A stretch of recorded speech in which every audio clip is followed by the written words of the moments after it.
Rob Schneider was an animal. Then he was a woman. And now Rob Schneider is a stapler. And he's about to find out that being a stapler is harder than it looks. Rob Schneider is the stapler. Rated PG-13.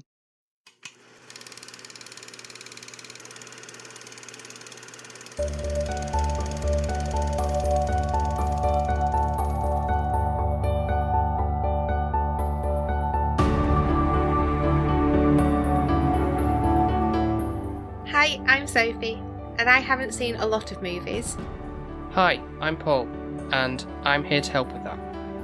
And we are SP Film Viewers.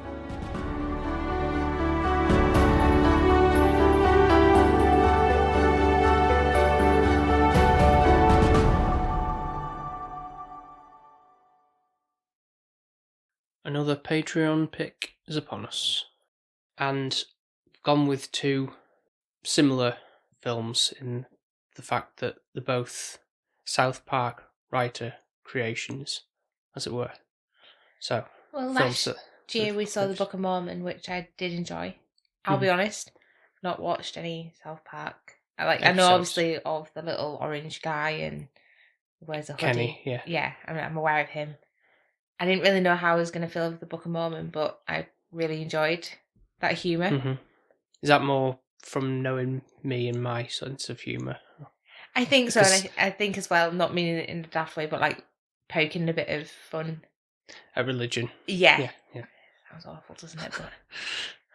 But then I do think it's a bit unfair that it was just like the Mormon religion, because it's like, well, I feel like they're quite nice that you could get away with that. I feel like if you did it with any other religion, I don't know if it'd go as well.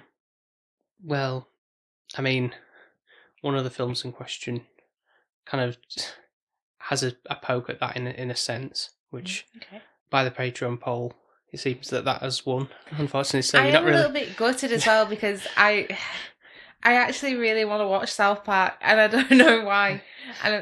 Well, you've seen me play the on the PlayStation, the South Park Stick of Truth or Fractured Butthole. I feel like that was when we were like at the old house. Yeah, I don't think I found that funny though.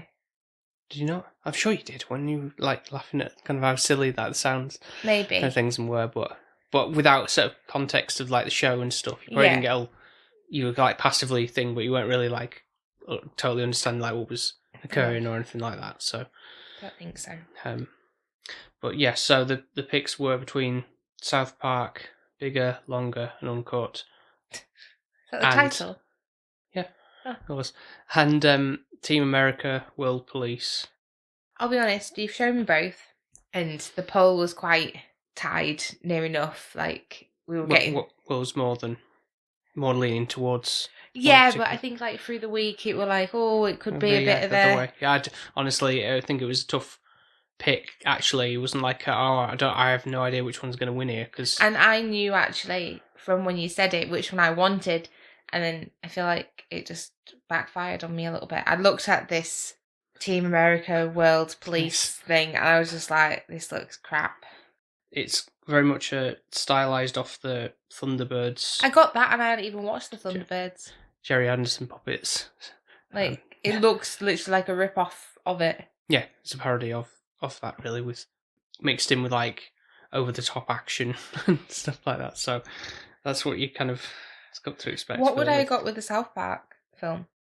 Sort of like, I forget where it lies within, a bit like the Simpsons movie, like, you know, it's kind of in amongst a period within the TV series. I think it's maybe a couple of series in, and then they thought, this is big enough, we can make a movie from that, and then it kind of follows on after that, kind of in a way.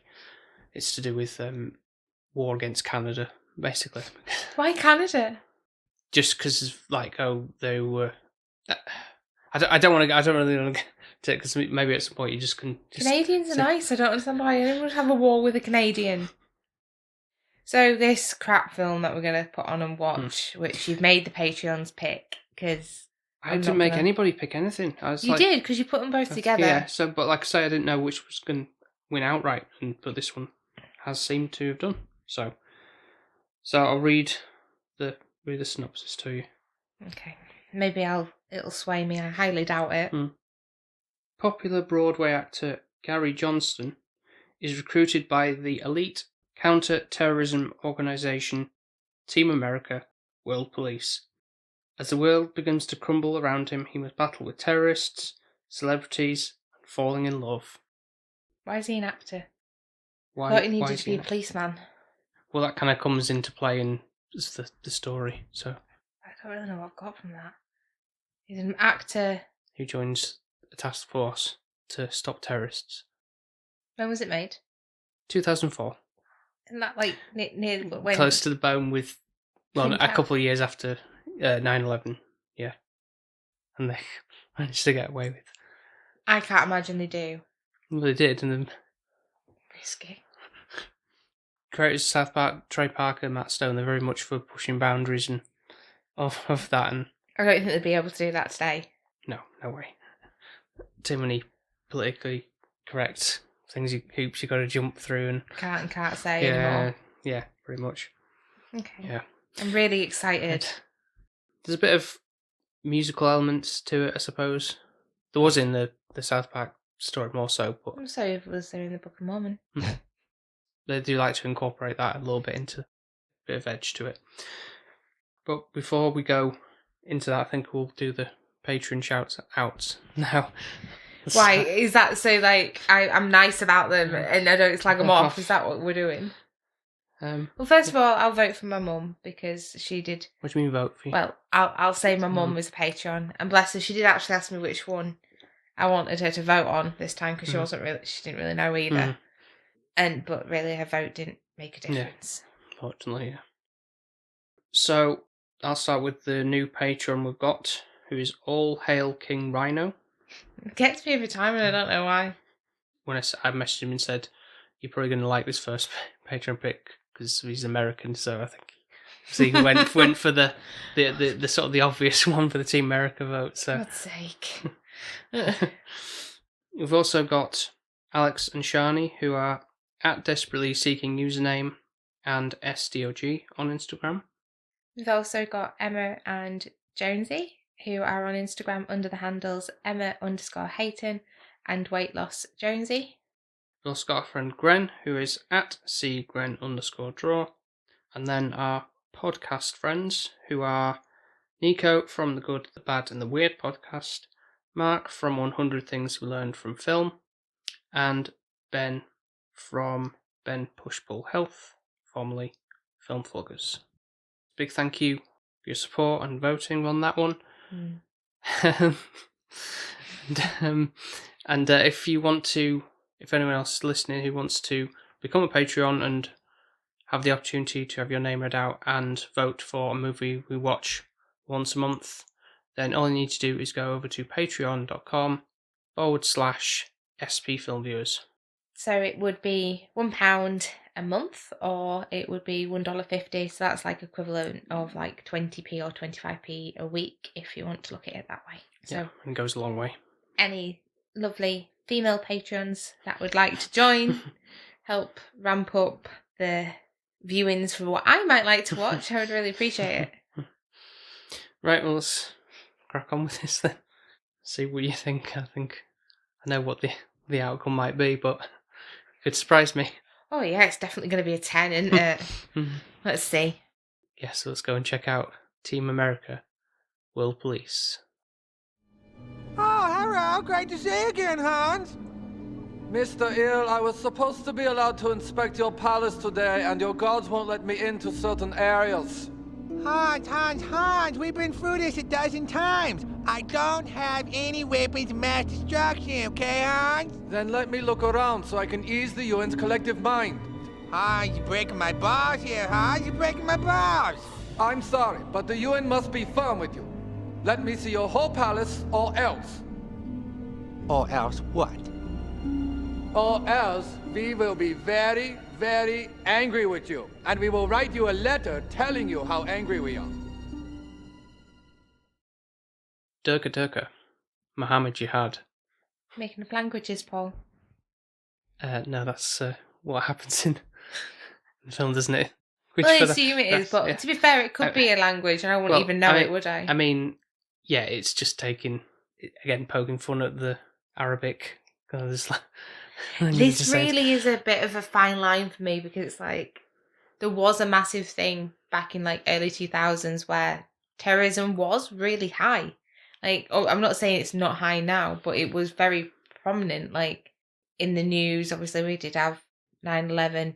Osama bin Laden, yeah. Well, yeah, and I don't know. I feel like it was still probably is, but it felt like that time where it was more well known. Like you wouldn't want to go to a Christmas market just in case there was a terrorist there, or Why just a Christmas market? just because it was massive at the time, and it was like, oh, they ended up putting like big bulldozers. I remember going to an arena, and the first time they actually checked your bags. Like, I know it sounds daft, but it was like right beforehand they wouldn't scan your bags and make you Mm-hmm. like they were getting like BP detectors and everything.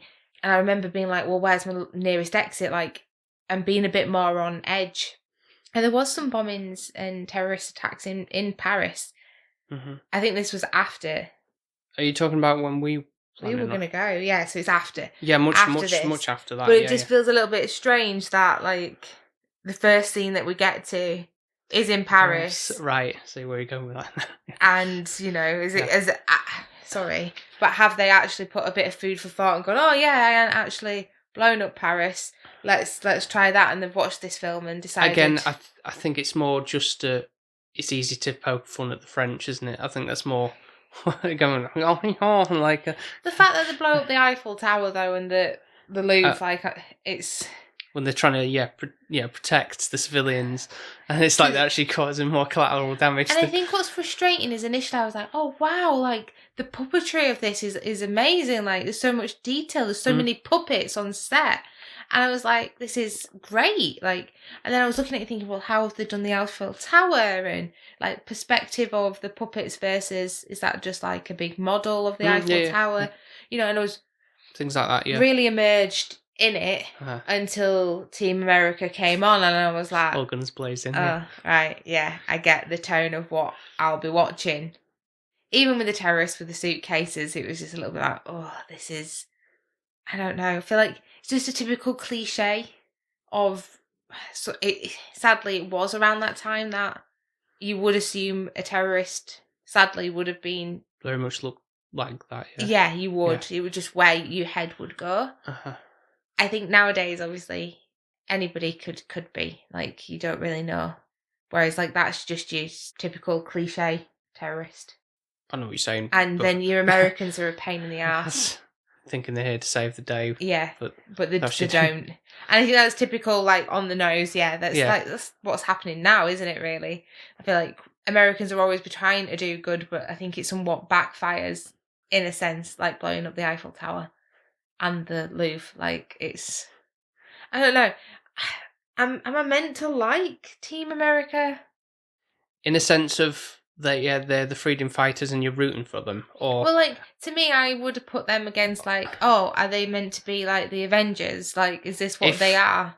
You kind of can look at it that way, in a sense. But I like the Avengers.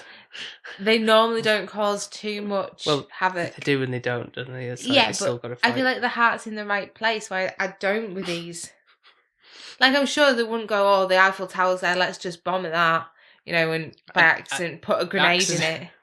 Like, they'd be a bit more tactical with how they approached it. But again, it's poking fun at the fact that America thinks they know best with, like, oh yeah, we're stopping things, but you know, like just going over the top with, you know, missile launches and all that kind of stuff. It's just like gun blazing, isn't it? Into it, not really thinking rationally about the situation. Just honed it on that and just. So, is the creator of South Park? Is he what? Is he American? Yes, they're both American. Yeah. Okay. So they're poking fun at themselves. Yeah, that's and just fine. how very much about that. So they're poking fun at other cultures as well.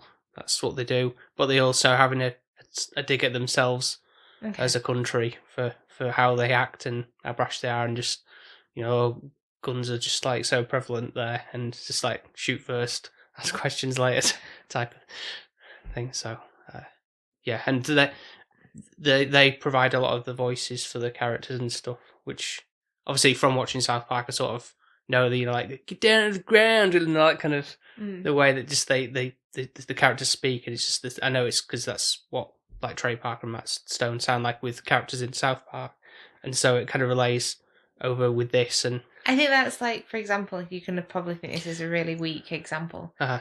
is when like I watch Bob's Burgers and like there's an extra character, and let's say Linda's done the voice, and I'm like, oh, that's Linda's voice. Yeah, but just it's exactly the same kind of principle. Yeah, you're just having but yeah, Bob's voice actor who does Bob's voice is like, you know, playing a kid or just random character who's just popped into this restaurant or whatever. It makes sense to utilise him, doesn't it? Yeah. Instead of hiring a random person to just do one voice and then be gone. Yeah, works out much cheaper. Well, yeah, true. I think the first thing I noticed was I could see the strings on the puppet, and I was just a bit like, I don't think this is right. Like, normally if you're going to do a puppet thing, the strings are not there, you know. Again, it's very much, that's the joke and the parody of that, because they wouldn't, I think it's that's not what so annoyed obvious. me though a little bit, like, because some parts were really good, like some puppetry parts were great, and then others were like, oh, you just can't be arsed for that, like the first fight scene that we kind of see, and it's like, are you actually having a laugh? Knocking into each other, Again, it's meant to be like, oh, it's going to be really good, and then it's just like, oh, it's too much effort, let's just have them. It kind of miffed me off a little bit, because it's like, you actually have got potential here, you put so much effort into the thousands of puppets, like there are so many puppets that must be in this film, but then, and they clearly have good puppeteers. For the most part, obviously, like when the walking and stuff, sometimes it's very much, again, like... No, but then other shots, like one of the terrorists, he walks great, and it's like, why are you making him walk like with a little swish? And he's fine. And then other ones you're like, janky-jerky. It just depends on the situation, I think, really, again, for comedic effect, which, again, it's all part of it, really, experience. But I know the creators were very much like, we're never doing a movie like this again. It's such a ball ache to put together. They have to put too much work into it. I think the issue is the amount of effort they wanted to go to with like all the puppets, all the different casts, all the different characters. It probably is a lot to do with puppets. And even certain things, like if we get onto the character Gary, when we first meet him, the whole performance of him being on stage. And then the audience as well, like, so, and there's every single puppet sat in the audience for like a couple of scenes, like just panning across and everything for that, just for that one particular like maybe they might get reused, obviously. in others, I think so. Yeah, maybe. They've got different clothes, they've got different everything. Like you can't. I probably sat there watching it, not going, "Oh, that's the same puppet that they used." Yeah, in a different scene. Or it's whatever, not. Yeah, there might have been some of that, to be fair, but they must have changed him and tweaked him, because it wasn't like spot on the same. Even then, when Gary's getting poached via Team America, and join the team, you've got the limousine. Yeah, I was thinking, I wonder if that's like a Barbie limousine toy, or like what they'll have made that up. Yeah, and so it was making me think, oh well, this is really clever, like, especially since we've watched recently the Wallace and Gromit as well. Kind of, obviously. It's more claymation and stuff, But we're still using the same frame, but like... Yeah, different sense of using animation, using little miniatures in the set. It's the same kind of set principle, even though the Wallace and Gromit do clay. Yeah. It's the same kind of principle of, how big is this set? Which way they're doing it? What lighting, and kind of understanding all of that. So... yes, I've got an appreciation in a sense. Did the humour land with me? Certain bits, yes. Other bits, there's certain things I should never see a puppet do in my entire life. And nor do I really want that in my mind. Because, like, to me, a puppet is innocent. You would have a puppet, and I would associate that with being childlike. I wouldn't associate sexualising a puppet. I know, like, obviously you've got Jessica Rabbit, you've got Betty Boop, and they are, like, cartoons and they're sexualised in a sense, but I've never seen them have sex. Like, the only closest thing I can get to is, like, in, is it Looney Tunes? Why is it going to annoy me? Where they do patty cake. That's you thinking Roger Rabbit there. Roger. Oh yeah. But that's about it. But the thing is, that's sprinkled on for an adult.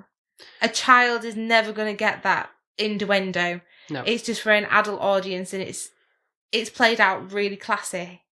Yeah, it's sort of like a tongue-in-cheek, like, oh, yeah, we know what this works on levels. Yeah. Yeah. 100%. Whereas this, in that sequence is straight up like, yeah, we're just making puppets have sex here and full nudity and everything.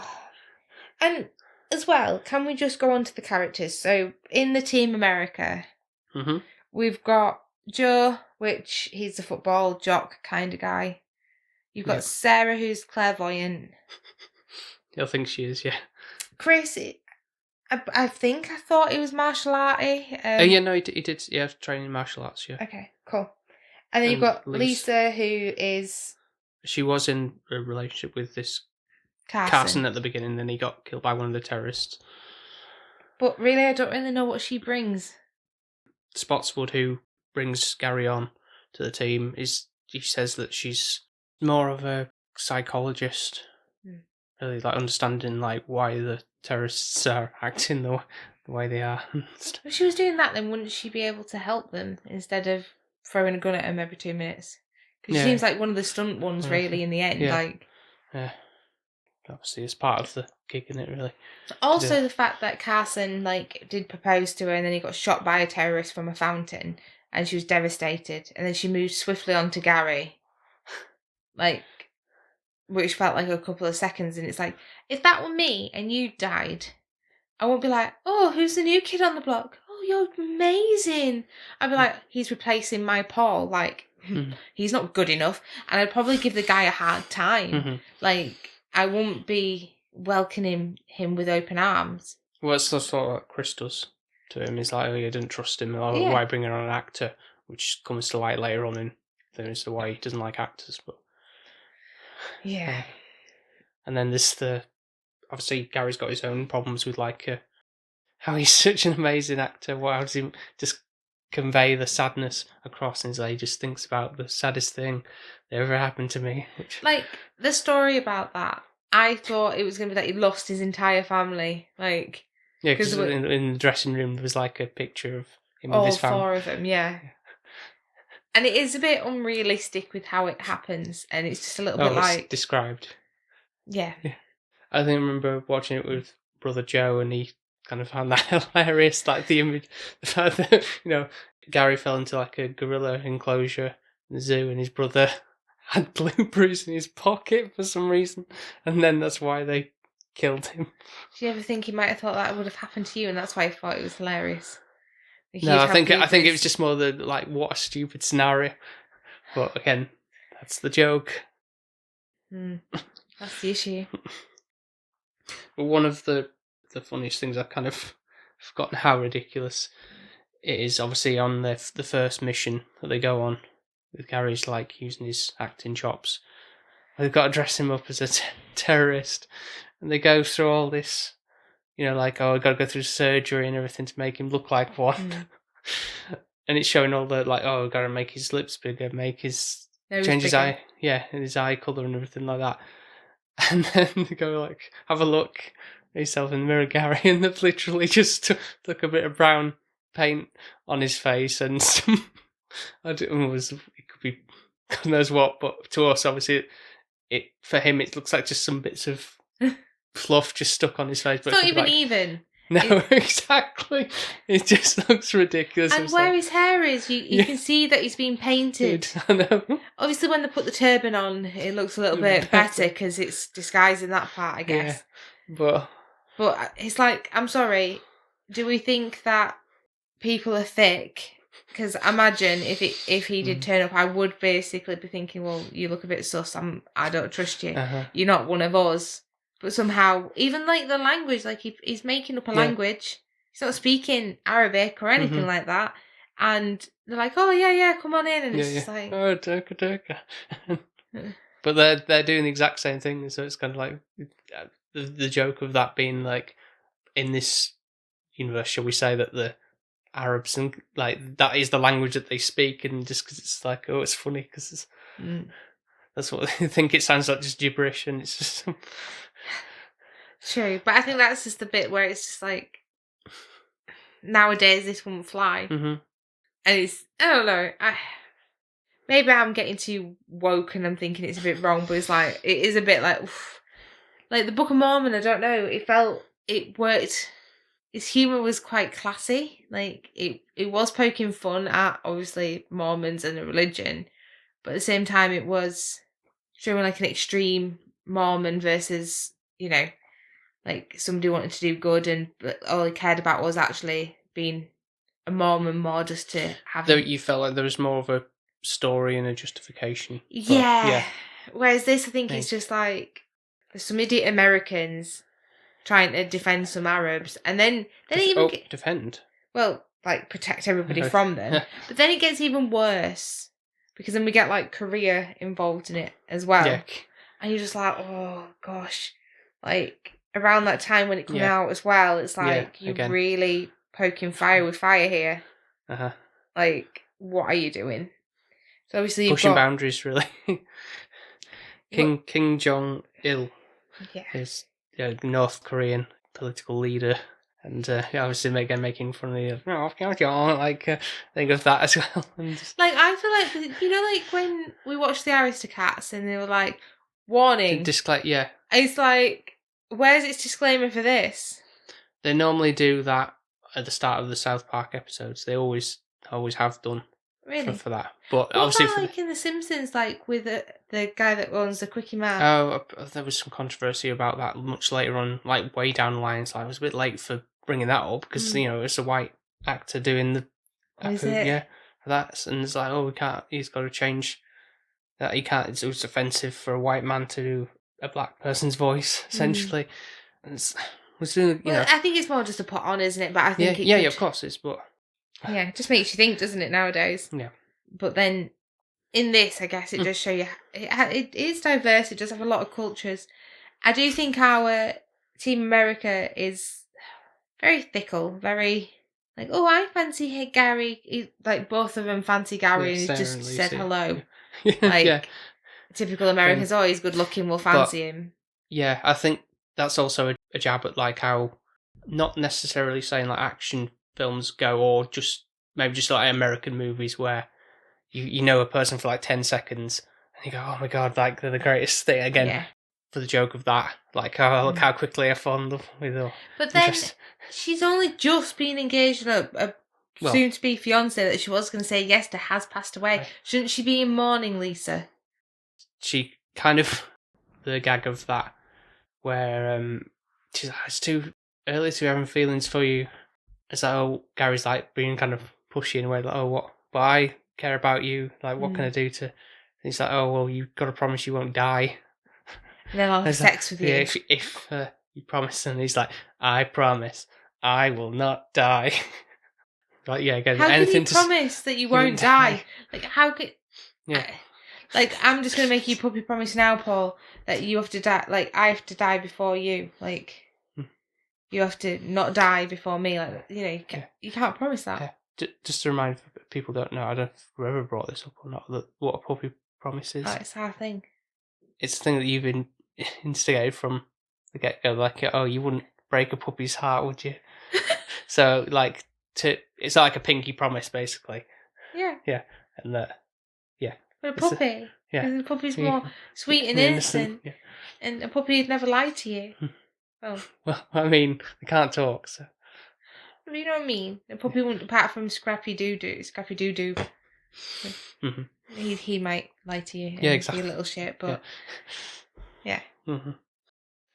Can we just jump into the sex scene? Because I mean, we kind of touched upon that, but if you've got more to elaborate, then... 100%. Yeah. Several things to elaborate. Too many positions for a puppet to do. How big are Lisa's boobs? Like, that's just excessive. It even has, like, a nipple and everything. It's just like, this is wrong. It's a puppet. It looks like a well-evolved Barbie. Yeah, and Ken doll, like, bashing into each other, essentially. Yeah. But it goes on forever. I wouldn't say forever, but... A long while. for the fact that they have to have like how many other like, positions. Yeah. I feel like I said to you, like it could have been implied, and they could have been under the sheets, and you knew that there was like a bit of fondling, and it was like but that's not their style. It's like making them uncomfortable. I don't need to see a puppet having sex. I feel imagine if like parents taking like a younger kid's like, oh okay, we'll go see this 15 rating film here. So obviously like it's taking, I don't know, young teen mum and dad or whatever to so take awkward. and to be doing that. Like, oh my god, like be cringe, wouldn't it? Yeah. And I think this is the thing. Like I can find some sex scenes normally a little bit awkward. Like the first time me and you met and we watched The Love Actually, like those scenes with Martin Freeman in, and I was like, oh, this is a bit awkward, and this is just like upped it even more to levels. Like, I knew it was coming, and I kind of looked over just to see like what your reaction. What was I doing? I just think you're just shaking your head in disbelief, really. I'll be honest, it really lowered the tone because I was just like, there's some really, really, really great things about this, and then there's some really, really crap things, and it's just like, if you've got a sense of humour, maybe that you find this funny, then you'll enjoy it. I don't think I've ever found that scene like hilariously funny or anything like that. I think it's just a semi-shock value of the fact that like making these puppets do this just because you can. No, you don't have because you'd have something like that in a typical American film, wouldn't you? Probably, and probably wouldn't go to maybe not even to the extremes of like every position. Just be implied. Or just a little bit like, lie down in the bed, and then you have some kind of like transitions in between two, and then let's show a bit of passage of time that way. And then if they were waking up in the morning, then you'd be like, yeah. Like the next day, it's implied. Yeah. You don't need to see the whole positions, the whole bumping and grumping. It's just awkward, and it's worse because it's a puppet. Like, why couldn't they have had clothes on? What do you mean? When they're doing it? Or like, covered in, like, a bra. Why are they all just naked? Again, because they can.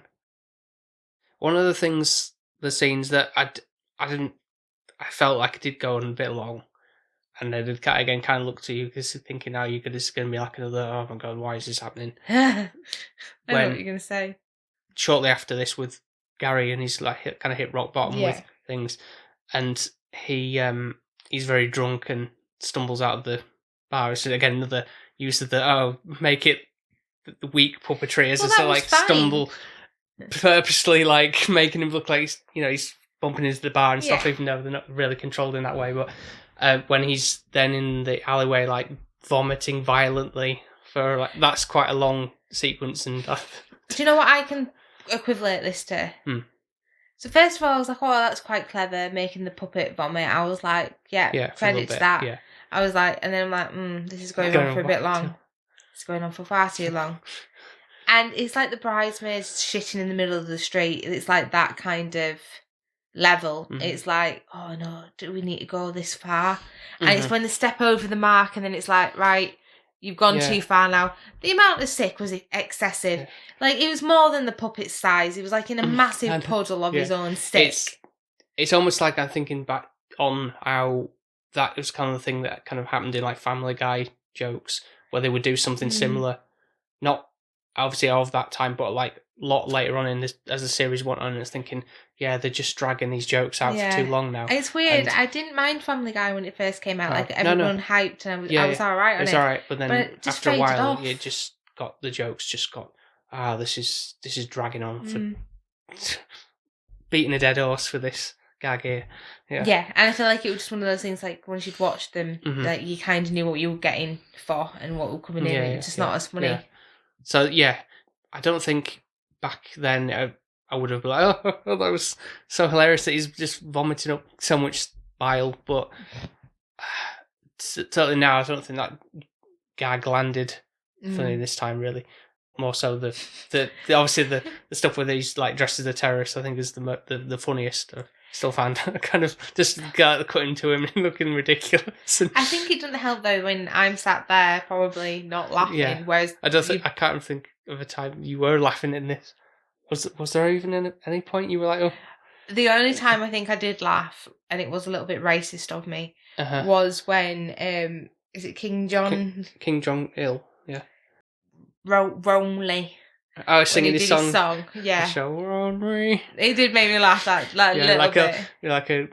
Like powerful political leaders, like, oh, I'm really sad. I'm really lonely. And I think it was the insipid little voice that he had while he was singing that did work out quite well for me personally. Yeah. Not really because they were making him sound like he couldn't pronounce. Mean like a sympathetic? Yeah, it was more like I'm really powerful and guns blazing and want to kill everything, but actually just want a bit of affection.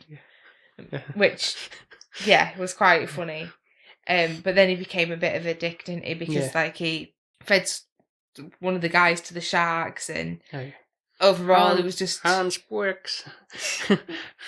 And then he's the whole mastermind behind it all, basically. So he wants to get the Arab terrorists to make him look like, kind of putting shade on them. Mm-hmm. But he's like got the puppeteer behind it. Pardon the pun. Yeah. The weapons of mass destruction and all that stuff. And his grand scheme is to make every country a third world country. So it's humanity's like, see how they fare. Like, I kind of appreciate that, to be honest. Like, not that I would want everyone to be a third world country, but, to be fair, by now, really, we should be in a position where everybody does have clean water, everybody does have the same kind of equal quality of life. But so he's not doing it out of complete horribleness, I guess. But are you saying you agree with this? Just be careful, he's wording things here. I just mean, like, fairness of the world. I think that's what I'm going for. Unfortunately, I don't think that's ever, as much as you want to, I don't think it's ever going to happen. It's because not. Everyone's pretty much like generally out for themselves. They will in most situations. Well, it's like my mum always says every year when it's Christmas, it's like the Band-Aid song. Mm-hmm. And it's like, she still's like, well, how old's that now? 30 odd years. Yeah, and still nothing's changed. And she's like, done about it, yeah. Obviously, with this, we've kind of got another awkward scene, which is sexualized in a sense. I was a little bit like, the fact that then Gary kind of goes back to the Team America, and it's like, oh well, you thought I don't trust you anymore. You left us, Gary. Yeah. Just like when the first night you thought I was going to make you suck my dick. Well, now I'm going to make you do that, basically, and you're just a little bit like, no, come on, we've already had that now. Enough sex stuff. We don't need this with puppets. And I'm thinking, I swear to God, if I see some form of penis puppet thing, I'm actually going to flip my lid and be really, really, really annoyed. Luckily, it's implied and they kind of have a bit of a head action. Well, you don't even really see that. It's kind of just he's out of shot. Gary's out of shot at that point. Yeah, he's bent down And it doesn't go on for too long either, because I did think, they're going to make him like the puppet look like he's enjoying himself and roll his eyes or something. But it's more like you do that. It doesn't. I don't even think he like gets to any kind of stage, which is fine. Just more like I put my mouth around it. That's enough now. Mm-hmm. Which I appreciated the fact that it did stop quickly. Did I think that it needed to be in there? I don't know. Is it just more like that a guy would laugh at that and think that's really hilarious? Like, that's like a good guy humour, and I just don't get it. Or well, because it was a bit gay to be doing that, you mean? Well, I think it's just like the karma of it all. Like, you didn't trust me at the beginning. I think in a storyline sense, it kind of works. It don't make sense. Don't say it does. Because, that's why I said, the first time we met, you didn't trust me. You thought that's what this was all about. Why you got to get in my limo? Well, to be fair, he didn't give him much detail, did he? No. And then it did look like he just like entrapped him, and it was a limo that then became a plane. And I'd been like, well, why are you taking me? Like, it does seem a little bit suspicious. I just don't understand what King John Il wants to bring all the people that are high in power into one place. Like all your presidents. The United Nations kind of thing. Well, obviously they're the world leaders, and then... Like, if I was him, though, would that mean that he wanted to kill everybody in that room? Were that his intentions? I don't think it was. I think he wanted to create friends.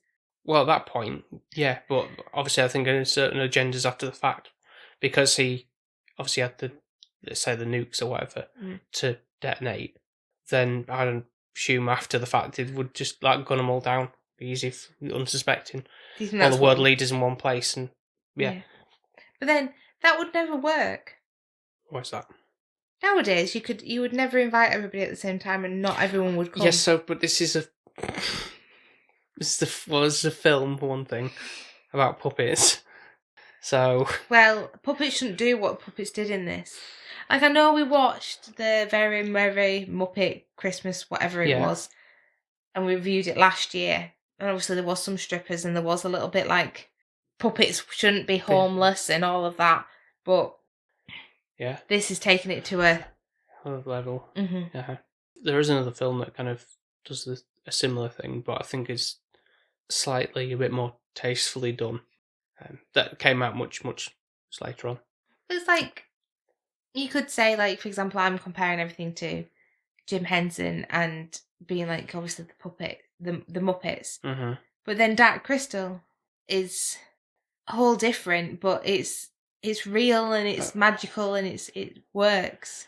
This is taking the mick out of something that's actually a really good craft, and actually they could have done something really good with it. That wasn't their intention though, so that's you got to understand that. They're not doing it for making it. Oh, we're going to make the best thing. But they started off really good.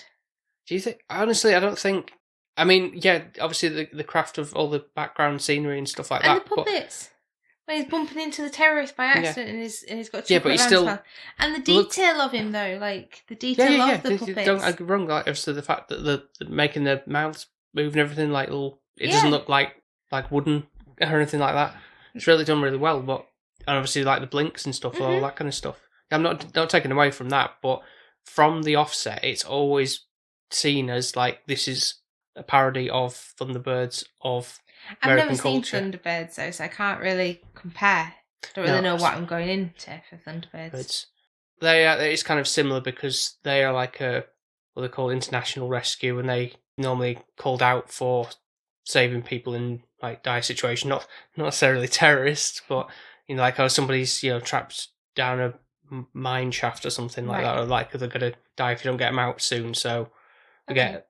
But was that actually more serious? It's played much more serious. One of the things, Dad is a big fan of Thunderbirds.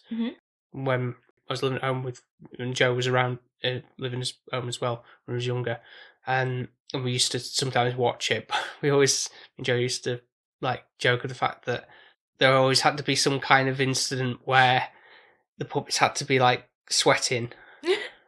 I think that was a thing to make it look like realistic, they were in like tense situations, whatever. Or they'd always, the puppets always like, oh, it's so hot, kind of thing, and then like they'd pass out. Almost in every situation that would always happen. It's like they was making a joke of that being a thing, that running gag almost in every single episode. We kind of get that with Sarah when she's doing the surgery. Yeah. And she's sweating and everything like that. All the hard work paid off. Yeah. Which wasn't really any hard work when she'd done. Yeah. There was one bit I did think was quite funny. So like kind of going to the bit where Gary's trying to save the Team America now. And he's gone into King John. To Korea, yeah. Yeah. And he's in like the castle or palace or whatever it is. And the American like fag. At the Film Actors Guild, with all the a whole slew of like famous actors, but like George Clooney. You've got Samuel L. Jackson. I think they were the two main ones I were like fully aware of. Yeah, I didn't know absolutely everybody when I first watched it, but now I noticed Ethan Hawke, who's in Before Sunrise. Oh right. And one of the I don't know if you will have really understood why we said Matt Damon, and he goes Matt Damon. The reason he just says his name like a simpleton is because when they made the puppet, it looked like he looked a bit simple, so that's why they made him as a joke of that being like, oh, he's just. I thought it was the Room guy, like, oh hi Mark. I literally thought it was that, and I was thinking, obviously they weren't the real voice actors for. No. Playing like Samuel L. Jackson wasn't Samuel L. Jackson did the voice, so that would have been quite funny, but that would have cost a lot of money to get him to do. So why do we have these? They're pretending that they want to save the world and like how like I'm thinking of a dig at Chris Martin here from Coldplay and being like, oh, I'm such a nice guy. I'm like, doing a lot of things with charity. I feel like you shouldn't take a dig at Chris Martin. It should be more Gwyneth Paltrow, like whatever she's up to. She's more bad at each other, I think. Yeah. But that's what this is kind of thing. Like, the actors think they, know about global politics. They when they're in that room, that meeting room, it's like, we'll just read what we saw in the paper, and then we'll just repeat what they say, and then everyone will listen and think it's our own opinion, kind of thing. It's just like how they are. Like they think they can get their message across by just spewing something else somebody else said, and everyone's like, "Well, yeah, I agree with what you say." Yeah, just because they enjoy the acting, just because they're a celebrity. Yeah, they're famous. Yeah, and I think it's kind of working in a sense, like having the actor guild or whatever it is. Yeah. Good going, fag. Yeah, and it's quite a funny kind of joke to make them, calling them fags and everything like that. But the bit that I enjoy the most is when Gary's coming in and he frees the other team Americans, and you get Joe and Sarah together, and they get entrapped in like what's meant to be with the Panthers, and it's literally just two black cats. And I do think, ideally, for a perspective-wise, it's really clever because the Panthers are huge in comparison to the puppets. The cats are huge, yeah. And I do like that idea of it.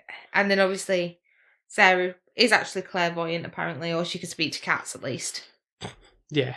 I like one of the other gags, which kind of reminded me of, I said to you, when they're getting shot down, and obviously before they're captured by the Koreans, Sarah's ship gets shot down. She says, "I sense I'm going down." Yeah. I said it's like that scene in Jurassic World's Dominion, and it's a similar kind of thing where the pilot's like, it's on fire, the ship is going down. It's like, I can see that. It's obvious. It's very much obvious. Thanks for the info. Who wrote this line? Yeah. Oh, God. But yes, that I thought you might appreciate the fact there's little kitty cats being portrayed as big, dangerous panthers. I thought it was quite cute. And obviously, then she did get them to go on the baddies as well, so that was quite good. Yeah. I think it's quite comical how it all kind of ends. But then I do have questions. So, like, they kill Kim Jong-il. Mm-hmm. We've got Lisa who kind of just kicks him and he falls off his little balcony. Mm-hmm. But then he lands on a man with a big-headed spike on him. Yeah. Yeah. And that's some of those people on the UN kind of thing are almost like stereotypes as well. There's like representing Mexico. There was like a guy with a big massive sombrero. Yeah. I guess the Western Lanza's got like one of those big pointy speared hats or whatever. That's what he gets impaled on. Yeah. And then it's revealed he's Kim Jong-il is actually like some alien cockroach. Yeah, I wanted to ask you about that because I was wondering if that's what it was implied, and then he gets on this little... Yeah, he gets like, screw you, yeah. Guys. Why did no one stand on him? Or like spike him with something? I don't know. Or get some bug spray? Yeah. Didn't have any to hand, obviously. Because technically Gary saves the day and everyone's like, oh, you're amazing, and he does his speech on pussies and assholes and dicks. Yeah, from that he learnt from that random in the bar earlier on. With crumbs in his beard, yeah. Which is a little bit like, oh, you're a true actor, where you take other lines and then pretend that they're your own. Again, it's kind of like a ironic thing there, isn't it? Yeah, that he's making up some spiel to convince them that should listen to me rather than Alec Baldwin, who's apparently the greatest actor in the world. What's he from? Who, Alec Baldwin? Yeah. I don't know if you'll have seen him in anything in particular. Probably not. I don't think I can really safely say that I've really seen him in a great deal of films, but... I have seen him in something. Is it more like, you've seen him in maybe like rom-com type things or dramas or something like that? It's Complicated. Right. That's the film, sorry, but not that it's Complicated. Yeah, okay, yeah. Okay. I feel like I've seen him in something else. Like he's a dad figure in my head, and I don't know why. Right. Oh yeah, I know who he is, but I know him as his older self. Right. Not like a young... Well, you mean like in later years in his career? Yeah, right. Okay. Didn't realise that's who they were going for. If they'd given him grey hair, I might have recognised him. Right. But I think he was still had the black hair at that point. So, but yeah, I think that's. Is there anything else to bring up? Puppets shouldn't have sex. Other than that. I think the storyline is like, apart from digging fun at other like religions and cultures, yeah. There isn't really much. Really, is like you could say it in a sentence. Admittedly, coming back to this, I haven't seen it in quite a long time. To be fair, but I kind of see where you're getting at with that. It's very simplistic, but then you could say action films kind of go by a similar formula, I suppose. True. And we know Sophie doesn't like action films or comedies. It's a bit of both. Yeah, exactly. You're like when your dad said The Lion King don't really have a story. This really doesn't have a story. He went to, for context, down to London to see like a Broadway show down in the West End. Mum and my brother and his partner, and he didn't really get much out of it, unfortunately. It was like, how can you not get something out of that? I don't think he's, in some regards, he doesn't have much of an imagination to. He sees what it is on the tin. Sees people dance. And like, I can't see anything else but that. I don't know how, because I remember I will have watched Lion King with him when much younger. 100%, it's your favourite Disney. Yeah, it is. So if you were a kid and it were your favourite Disney, you'd be repeating it. That's over his head, I don't know, or not paying attention or what, I don't know, but... Yeah, but I think with this, it is like, well, there isn't really, apart from, it's like a shit version of Avengers, pretty much. I would... I'm not saying necessarily shit, but I'm just saying, like, I could see the easy comparison of what the Avengers are trying to do, like save the world, but they don't when they're bumping into buildings because the enemies are throwing them against them. It's not like, oops, we're kind of purposely. It's not intentionally like done for laughs or anything like that. Or like, look at the damage we're doing here, and then it's like, don't worry, everything's okay, everybody, kind of thing. In if anything, they feel the repercussions when they do something like that. Like they feel like they haven't done a good enough job. Yeah.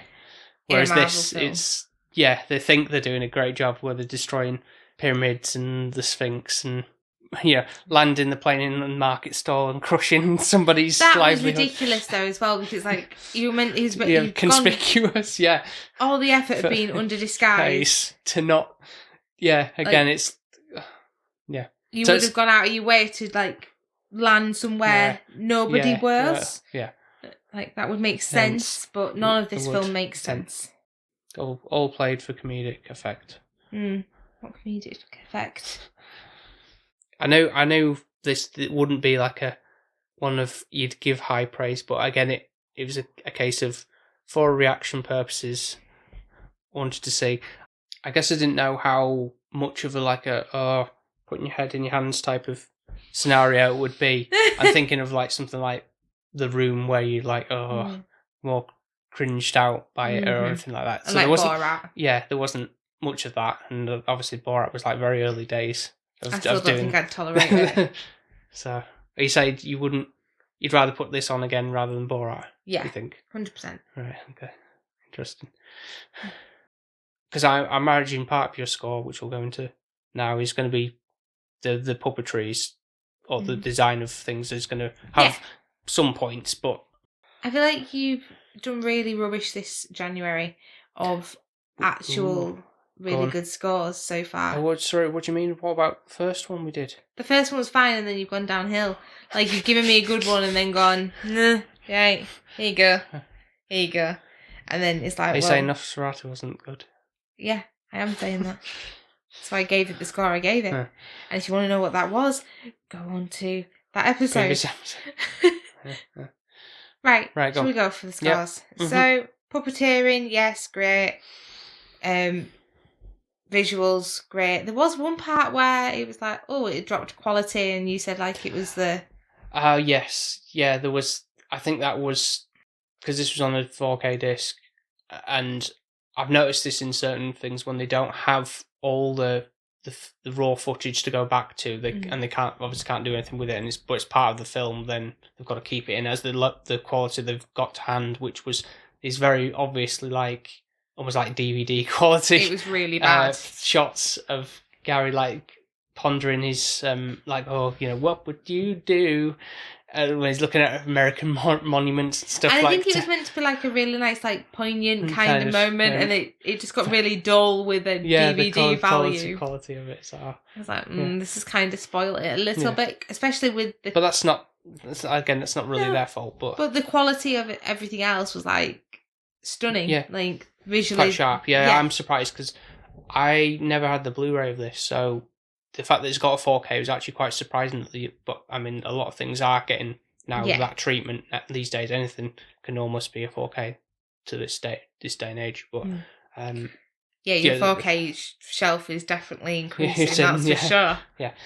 Sorry, but so overall, I didn't hate it, but I'm not in love with it. I'm not going to really go out and invest time and want to know more or watch it again if I had to. Like, it would be like, I've seen it.